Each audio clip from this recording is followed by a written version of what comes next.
Hopefully you had fun with your exercise. If you found that you missed a lot, don't worry. You will get better over time.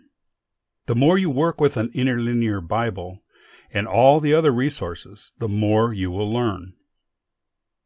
Let's take a look at a few of the words from the exercise. Strong's told us that this word was magal. And when we studied the roots of this word, we found that it was from a root meaning to be round. And this noun probably meant a well-worn path from the wheels of a wagon traveling it. The scripture for all Interlinear is translating this word literally, and the Bible Hub Interlinear is translating it more figuratively. Also note that we have seen this "b" prefix meaning in many times, and you should start to see this prefix in words. The English word righteousness, used by both of these translations, is an abstract word. But when we did our research on this word using Strong's, we found that it more literally meant to go in the right direction. And in the context of this passage, it makes sense. Going in the correct direction of the path. Strong's dictionary identified this word as gay, but in the text it is written as "b-gay." Notice the "b" prefix again, meaning in. Also, I prefer the Scripture for All translation of ravine, which better reflects the meaning of the word based on its roots, more so than does the word valley. When I provided you my paraphrase of this passage in the Strong's Dictionary exercise, I used deep, dark, narrow gorge, which is descriptive of a ravine. Now, I would not have thought of using the word ravine unless I had seen it in this translation, which goes to show that you can find clues for your word studies in many different places.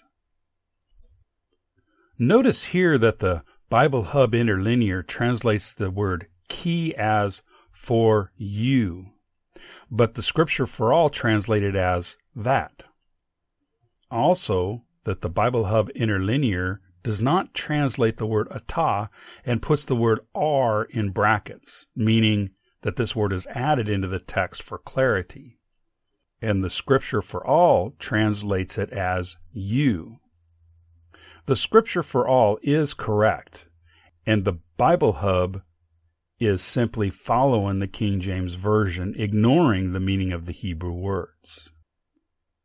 The first word, hema, is a pronoun meaning they, and is the subject of the next verb.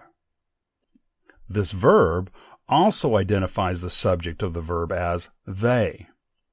It would be very normal for Hebrew to omit the word hema unless the author is emphasizing the subject of the verb, and would then add the word for they.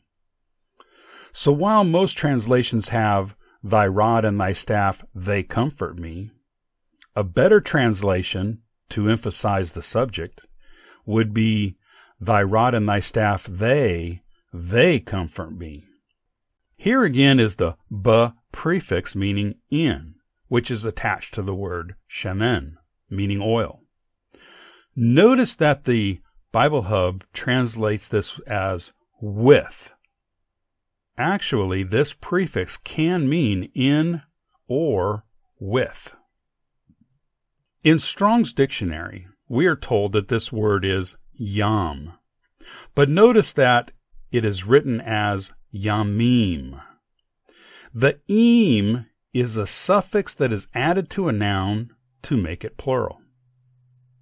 As you can see, Hebrew uses a lot of prefixes and suffixes. And while you may not be able to see them in the Hebrew, you can see them in the Interlinear. And this will help you when interpreting the words of the Bible.